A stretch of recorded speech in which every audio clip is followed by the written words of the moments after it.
Ninth day in the month of October of 2025. It is 6 minutes gone past the hour of 9 on the AM side. My name is Uduak Daniel. Now, what exactly we're looking into this morning? We're looking into something that has been compressed into one. Now, the topical issue borders around the 2.3 billion US dollar loan request and the World Bank poverty projection for Nigeria. Now, if you missed that, I'll take it a bit slower this time. All right. Tinubu's 2.3 billion US dollars loan request and the World Bank poverty projection for Nigeria. Right. Now, as of Wednesday, October 8th of 2025, that's talking about yesterday now, that should be around 32 minutes past 5 on the PM side. President Bola Ahmed Tinubu had sent a letter to the Senate, read by Senate President Godswill Akpabio, asking for approval of a fresh 1.84 billion US dollars earmarked for external sources, and that is under the exchange rate of 1,500 naira to a dollar, right? 1.118 billion US dollars to refinance Eurobond maturing November 2025, and a debut 500 million US dollar sovereign sukuk to diversify Nigeria's development or economy, if you like, or Nigeria's debt instrument. Okay, that's really the right one, to diversify Nigeria's debt instrument. Hours earlier, the World Bank released its Nigeria Development Update, that is the NDU, for October 8th of 2025, in which the country director Matthew Verghese disclosed that 139 million Nigerians, 139 million Nigerians, that is 61, equals to about 61% or so, or thereabout, of the population now live in poverty. Oh yes, that's it.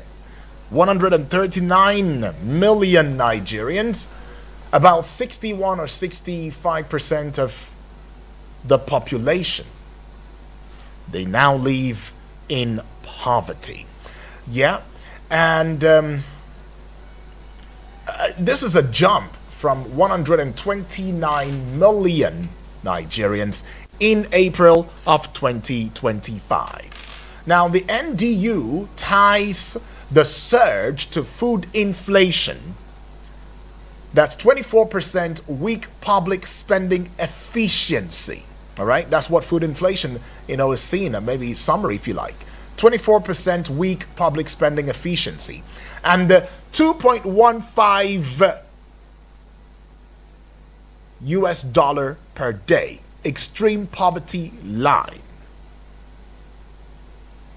In other words, living on less than $2 per day, and they call that an extreme poverty line, and it's affecting 30.9% of the population.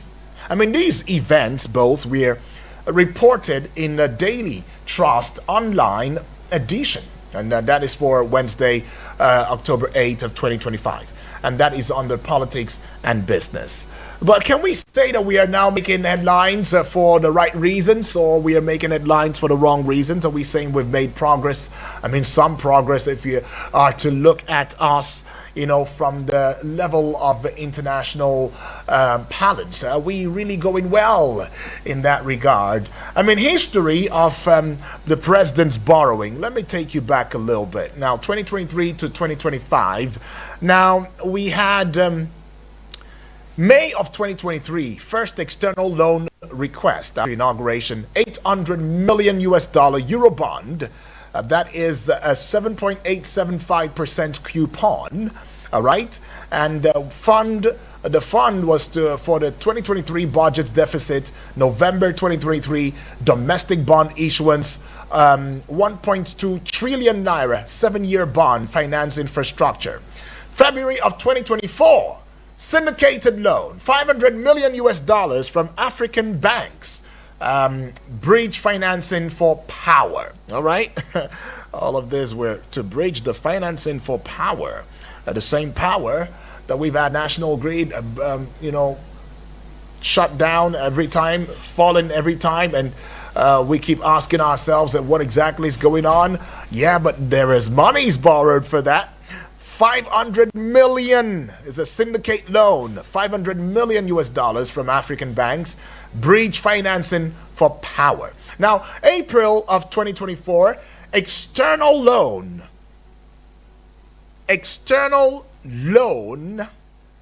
request to IMF. External loan request to IMF as of April of 2024. And that was to the tune of $3.5 billion SDR, balance of payment support. Now, September of 2024, domestic sukuk, 700 billion naira, 3-year Islamic bond, roads and education is what that one was meant for. 700 billion naira, 3-year Islamic bond, roads and education is what it was meant for. Y'all will tell me how much of these you've seen so far. Now, October of 2024, we've seen the Eurobond refinancing of 1.118 billion 2018 Eurobond rollover, debt rollover. All right, that's what it is. Now, January of 2025, small external request. In January of 2025, small external request, 21.5 million plus 15 billion yuan plus 65 million euros grant, and this was for specific projects. On October 2025, this is the current request now, 2.3 billion inclusive of a 500 million sukuk. It is meant to implement the 2025 budget, refinance Eurobond, introduce sukuk source, right? Federal government budget documents, DMO reports. I'm just giving you the source now, so you know what this is about, right? $2.3 billion inclusive of a debut $500 million sukuk, right? And it still comes to mind the fact that with all of these borrowings, right, here and there, left, right, and center, with all of these borrowings, yeah, there has been the talk of, okay, yes, we are making huge returns in terms of revenue from the fuel subsidy removal, all right? And these returns, we were told, would be plowed into infrastructural development. We would see more roads, more infrastructure. We would be able to build industries. We'll be able to do, put in place at least the very function for which government was institutionalized. We'll have all of those, at least some of it, even if it's not all of it, maybe some of it, you know. And they say a room is not built in a day, right? A tree cannot make a forest. A journey of 1,000 miles starts from one step, and droplets of water is what indeed creates an ocean, right? Now, we agreed, Nigerians had agreed, even though some didn't agree out of their own free will. But I mean, if the majority and God saying this is the way to go, there is a veto that has overridden whatever any other person thinks as a citizen, right? So yeah, if it is a way forward, if it is something that's going to benefit us, why not? If not, let's do it. Fuel subsidy removal, May 2023. Mr. President announced the end of the petrol subsidy. projecting 2.4 trillion naira annual savings, and this was to reduce borrowing. All right, that was part of it.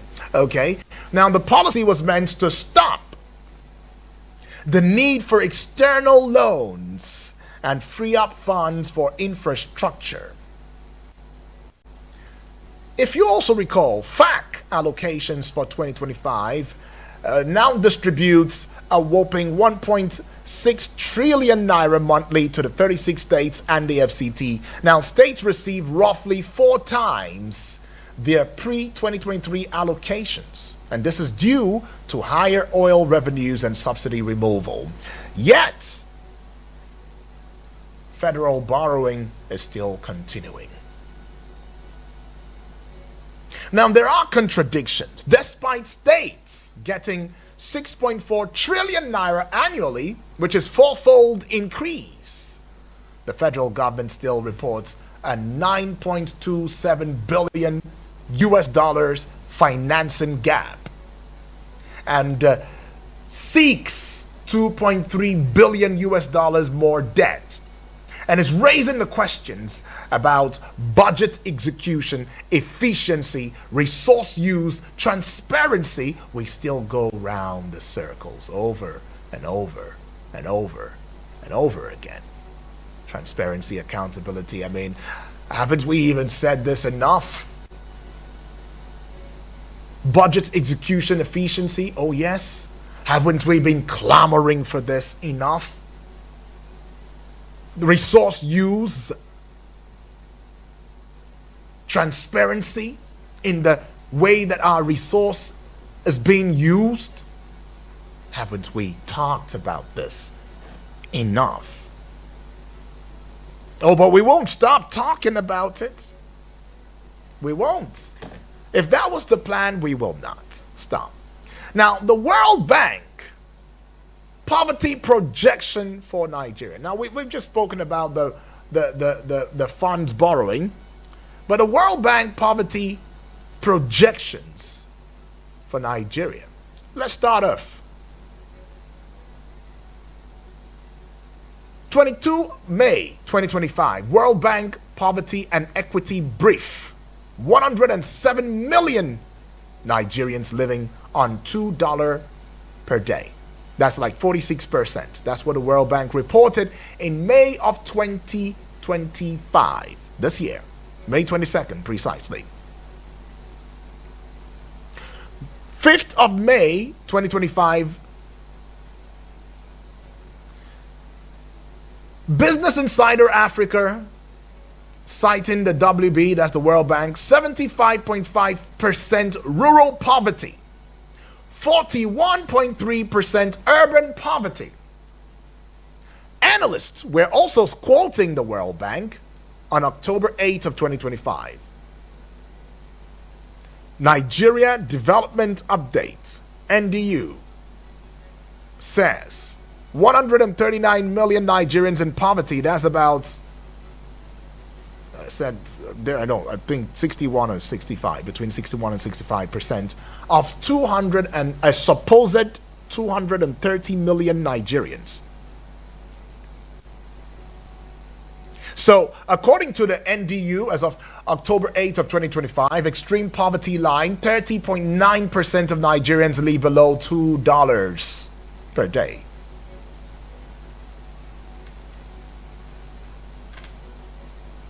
In 2023, earlier, World Bank estimated 87 million in poverty.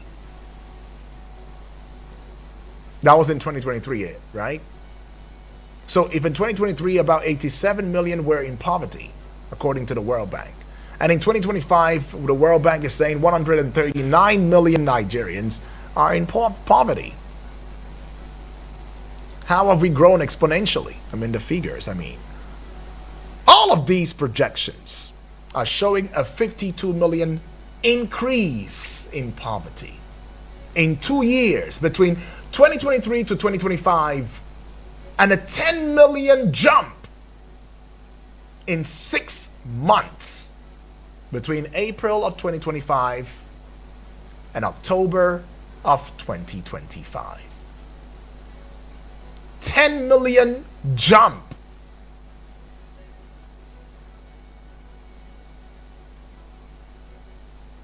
So if you hear family members say that, oh, we are really suffering, there's poverty in Nigeria, and people are dying and all, I hope you don't think it's a jamboree, because I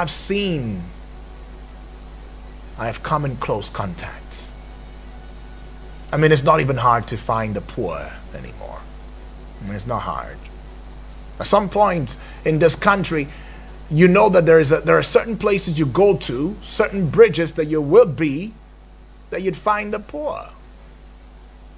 But right now it does seem as though everywhere you turn, the reality just hits hard.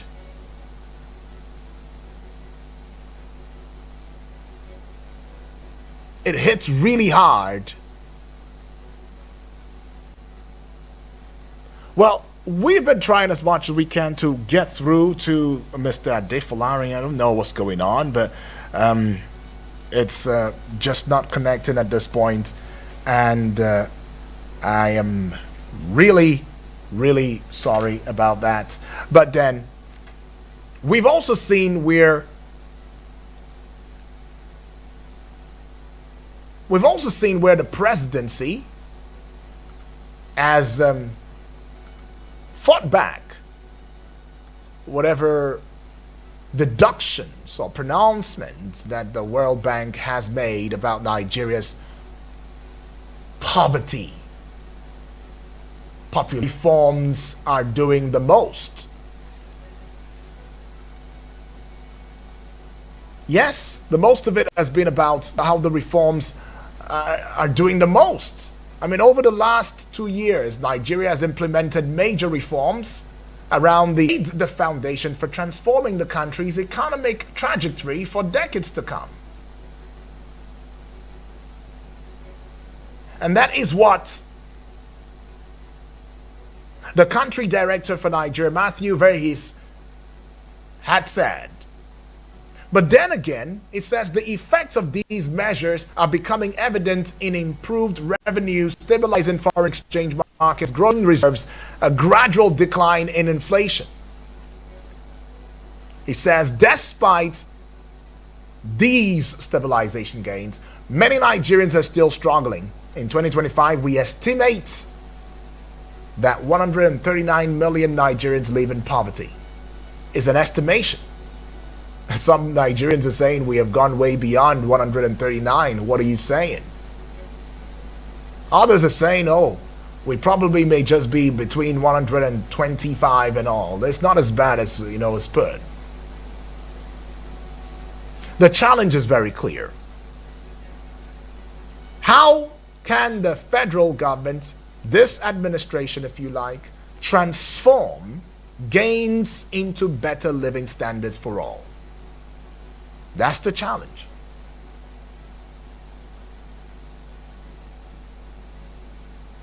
Food inflation is affecting everyone, but it is hitting the poor the hardest. It is also threatening to undermine political supports for reforms. There has been a couple of tight monetary policy. Oh, it is essential to, but it must be complemented by structural measures. And these structural measures must also be complemented to tackle supply and market bottlenecks.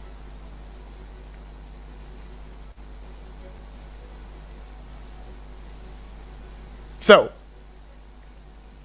we also saw where the World Bank says that although the reforms feels good, looks bright, looks sharp, has the ability to bring gains to the country's economy, improve the standard of living, it has not trickled down to the average Nigerian. The Nigerian who was walking the street, who has no limousines, who has no capacity to fly.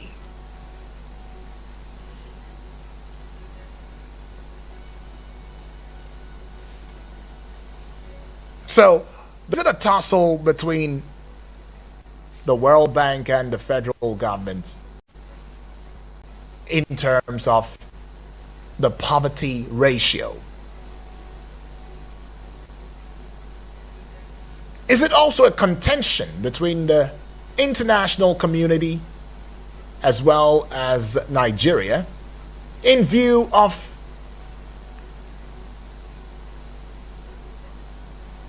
aligning with. If the gains are indeed coming to Nigerians as a result of the reforms that have been put in place, which are laudable, by the way, how come we are having projections of about 139 million Nigerians living side to side with poverty?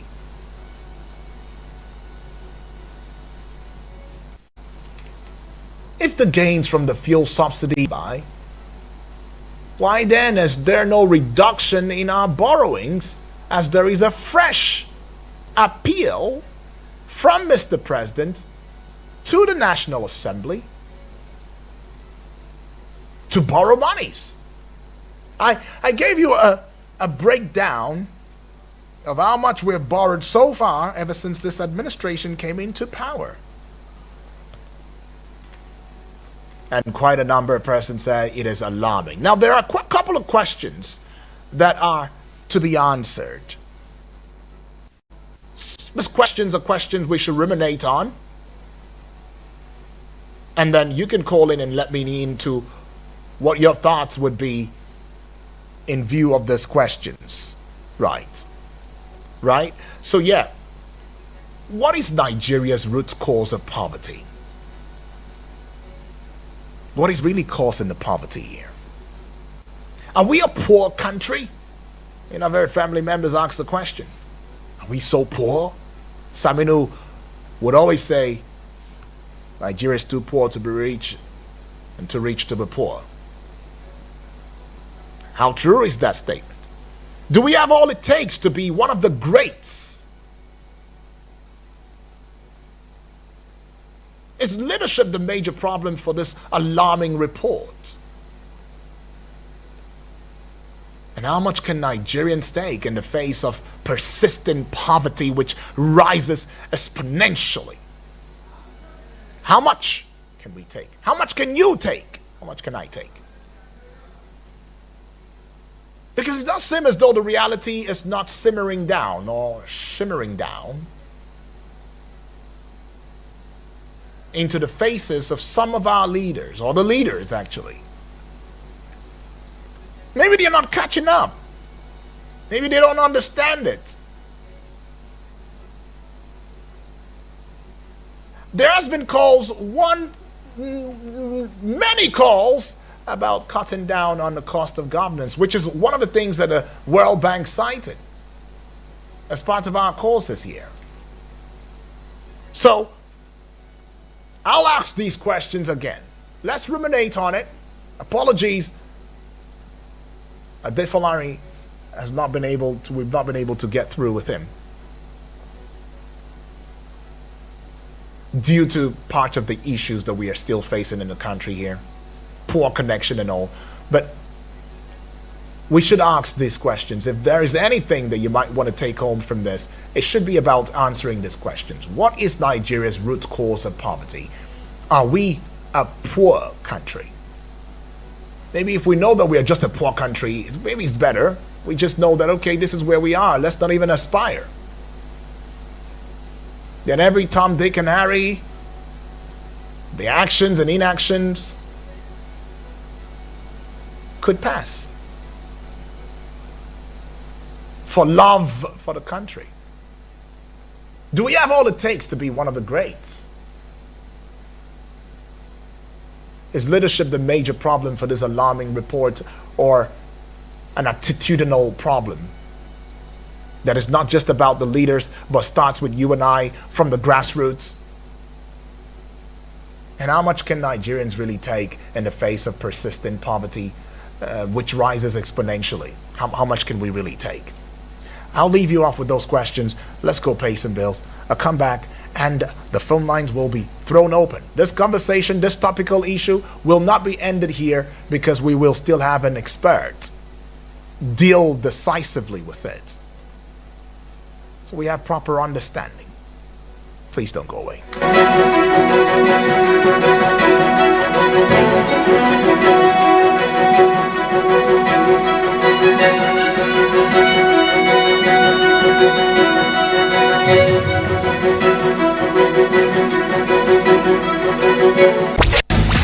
No AC? No problem. We're cooling you down with the freshest hits. Eagles 102.3 Abuja. Any motor where you dey drive, you need confirm protection, no. For your engine, no. Can make a mobile. Make it mobile, oh. Make it mobile, yeah. Anywhere you dey, your motor deserve to be number one, yo. Make it mobile, oh. Make it mobile, yeah. Mobile carry the go. Make everybody join me, say. Make it mobile. Make you go with the best. My people, Eagles 102.3 FM don't land with better news. This Ember month, so Eagles FM won't summer you with better Orishi we go make you shine with our Eagles FM Ember promo. As you dey pay for 10 advert slots, we go dash you 3 extra slots free. Make you for promote your business, your brand, and your service. You hear, abi you no hear? For 10 slots where you pay, you go collect 3 slots free. This kind of wolf no dey run belle at all oh. For Eagles FM, we carry your success for 2025 for we head. Now why we package this promo make you shine and make you sell well inside this Ember season. No waste time make you grab this chance with your full shares because of say now so your business go take grow well. Abi you no go like make the world hear your name with Eagles FM Ember promo? Hey, shoo, gree us now for 0805 915 8658. That is 080 5919 8658. Or come our office. We dey plot 1719 Cadastral Zone B11 Kaurat District Abuja. This promo go last from 1st September go reach 31st December inside 2025. Eagles 102.3 FM Abuja, your radio experience where you fit count on. Bam. Eagles FM Ember Month Promo. Eagles FM ta zo muku da labari mai daɗi a wannan wata na Ember. Eagles FM na baku wata dama ƙara samun nasara na Eagles FM Ember Promo. Ka biya na tallace-tallace 10 za mu baka ƙarin 3 kyauta domin ka tallata kasuwancinka. Hakika 10 ka biya 3 kyauta. A Eagles FM muna kula da nasararka a wannan shekara. Shi yasa muka kawo muku wannan dama don ƙara haske kuma da ka ƙara riba a wannan watanni na Ember. Kada ka jira, ka kama wannan dama ka bunkasa kasuwancinka. Kuma ka sa duniya ta ji sunanka ko sunan kasuwancinka da Eagles FM Ember Months Promo. Ana iya samun mu a 0811 338 0604 wato 0811 338 0604. Mu yi nasara tare a wannan shiri. Wannan tayin yana nan daga rana ta 1 a watan Satumba zuwa ga rana na 31 a watan Disamba na 2025. Eagles 102.3 FM, tashar rediyo da zaka iya dogaro da ita.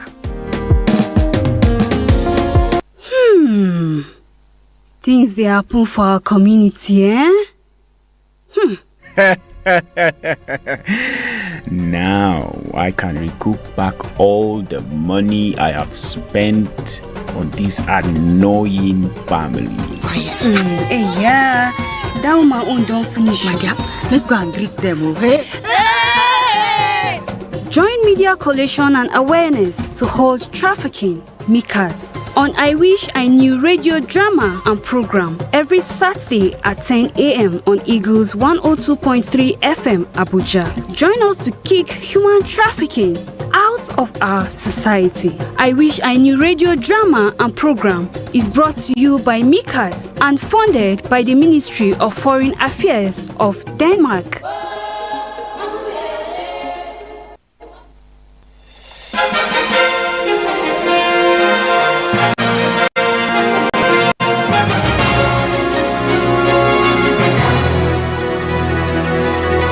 Welcome back and thank you for staying with us, though. It's Eagles Outlook, where we talk politics and current affairs. And yes, we're looking at two-pronged, topical issue fused into one. I mean, Tinubu's $2.3 billion loan request and the World Bank poverty projection, right?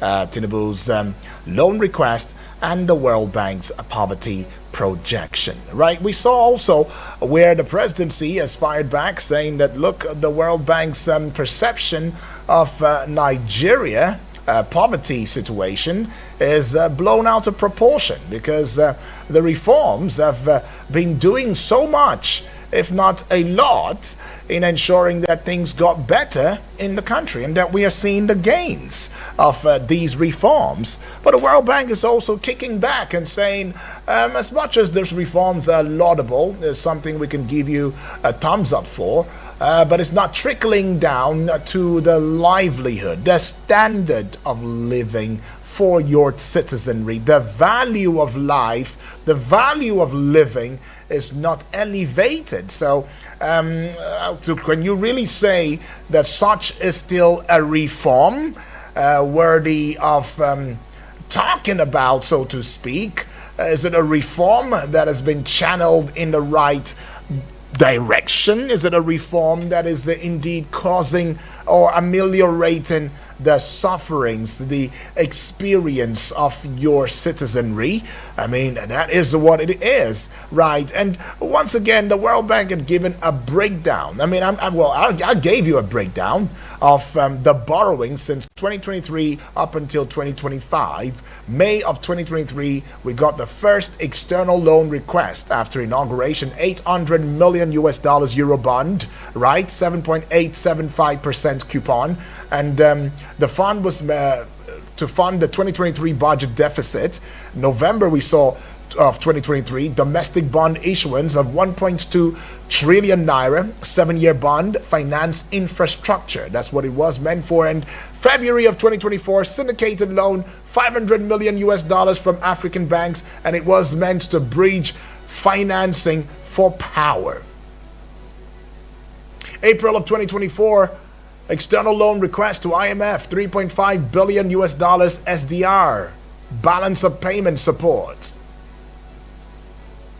September 2024, domestic sukuk, 700 billion naira, 3-year Islamic bond, roads and education it was meant for. October of 2025 now, the current request is for $2.3 billion inclusive of a debut $500 million sukuk. It is to implement 2025 budget, refinance Eurobond, introduce sukuk and all of that. I mean, all of this is what it is meant for.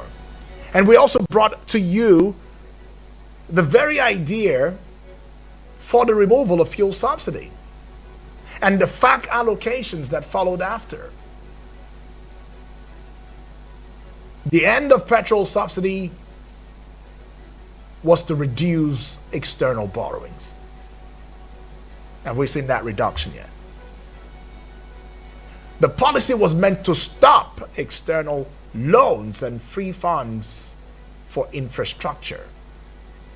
However, we saw after the removal 1.6 trillion naira monthly to the 36 states of the federation, including the FCT, and just recently, roughly 4 times their pre-2023 allocations has gone to states, and this is due to higher oil revenues and subsidy removal. Yet federal government is still seeking to borrow. The borrowing hasn't stopped, and somebody will be very quick to telling me, borrowing, there's nothing wrong with borrowing. Yes, we know. But if with all of the revenue that we get from oil, if with a taxation system that should really fall into place 2026 proper, we still cannot handle our affairs. Shouldn't it be something to worry about? And so some questions have arisen. What is Nigeria's root cause of poverty? Are we a poor country? Do we have all it takes to be one of the greats? Is leadership the major problem for this alarming report? Or is it just our mindset? We need to change ourselves first. Maybe a renewal of the heart and mind. I don't know. Something close, I guess. And how much can Nigerians, how much can you and I take in the face of persistent poverty, which is rising exponentially? 0907-353-0044. Was I too fast? 0907-353-0044 is that number to call. The other number would be 0908-766-888. You might want to leave a message, in the WhatsApp portal, and that will be 0909-705-4450. Now, oil dependence has been seen by quite a number of Nigerians, experts, to becoming or to being a limitation to economic diversity or diversification. Weak job creation, climate-driven agricultural shocks, and governance gap. That's what Matthew Vahis of World Bank said. He highlighted the structural economic challenges and the inefficient public spending as core drivers. Former Vice President Yemi Osinbajo, as of 2022, noted over-reliance on oil accounts for 70% of government revenue, but only 5% of employment. Only 5% of employment. Hello, good morning. Hello, good morning, Daniel. Yes, God bless good your morning. heart. Appreciate it, my brother. Take and be. Well done. Thanks for the good job. Right. I'm calling from Nasarawa State. I receive as much as 70 billion naira. 70 billion, just one state. Yes, and others are receiving 60, 50, 40. There are many. So, but you see, when you talk about borrowing, there is something attached to this borrowing that the politicians understand that we, the citizens, don't understand. For example, Umahi was on a live television, and one of the anchors, Mr. Rufai, asked him that the money you are spending on Federal Coastal Highway, how much are you paying per kilometer? And he refused to answer. He said, tell us so that we can multiply with the previous money you have, and when are you supposed to finish paying this money? And he refused to answer. He called him a small boy that is too small to be asking no questions. So our leaders don't even want to account for the money they are borrowing. Like in the last government, where Amechi borrowed so much, and railway were even done from Nigeria to Niger, whereas we don't even have enough network railway here. And you can imagine that they have done from the north here to Niger, and they cannot account for those monies. And lastly, one thing I want to say is that the monies you are giving to governors, you are giving them money, they are happy. But you see, monies are never enough for the governors, here. If you give them 1 trillion a month, it will not be enough for them. Some of them can build small roads, build flyovers, and hide the rest, allegedly. And one thing I expect the president to do is that since you are removing fuel subsidy, don't give the governors all these monies. For example, you can give governors some of those monies and keep some and inject them in some sectors like the manufacturing sector. Right. Right. Inject those monies into the manufacturing sector. The people who are into this sector, they will benefit, and you can give them waivers to import, you can give them loans, and manufacturing sector, will continue to boom. And those ordinary Nigerians who are working in that sector, they will benefit. But if we continue to give all the money to governors, some of them will just do flyovers and small roads and hide the rest. Thank you very much. Appreciate Tech and B right there. Tech and B says, don't give this money to the governors. Let's look at the manufacturing sector to the people. Hello, good morning. For the compass, and Nigerians are not feeling the impact. So we will to Nigerians, it's not their cup of tea. Now, if so much money is coming in, that would have been something good for this value. So all these trillions they are talking about that they are sharing and so much money has come in, the value of the money is not as good as the value of the money before they flood the naira. They share less than 1 trillion naira, and we see so much projects going on. But today, they can tell us sharing up to 2 trillion, and so much. The last caller said a particular governor got over 70 billion naira in a month, but he cannot execute projects as if when the dollar was 700 naira. So there's so much policy inconsistency and confusion going on in the economy. If we must remove subsidy and make so much money, make sure the naira has value. then so much money that is coming in, we can put it into productive use. Otherwise, it's just a waste of time, it's a waste of venture, and it increases the poverty level in the country. Right. Because so long as the naira it has lost its value, Nigerians are going to lose their purchasing power, and when you lose your purchasing power, so many people are going to go into poverty, and when people have gone into poverty, there is going to be so much disaffection. Today, people are not happy because government is doing whatever it can do to improve their life, but the efforts are not paying because of the poor value of the naira. Right. So what is worth doing is worth doing well. Thank you, and God bless Nigeria. Appreciate Abubakar right there. What is worth doing is worth doing rightly, right? But if you also follow the back and forth, I mean, the clap back, President Bola Ahmed Tinubu's special advisor on media and public communication, Sunday Dare, had said as much as they appreciate, or Nigeria appreciates the partnership with the World Bank, and its contribution to policy analysis, that the figure quoted must be properly contextualized, right? It is unrealistic, Dare says, all right? Now, according to the presidency still, the global lenders estimate was based on the $2 per person per day international poverty line set in 2017, using the PPP, that's the purchasing power parity.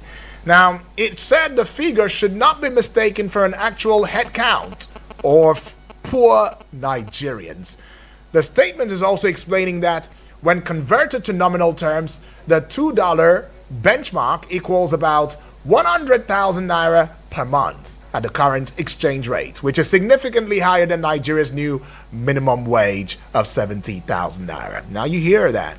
It also added that the PPP methodology relies on historical consumption data. Nigeria's last major household survey was conducted in 2018-2019, and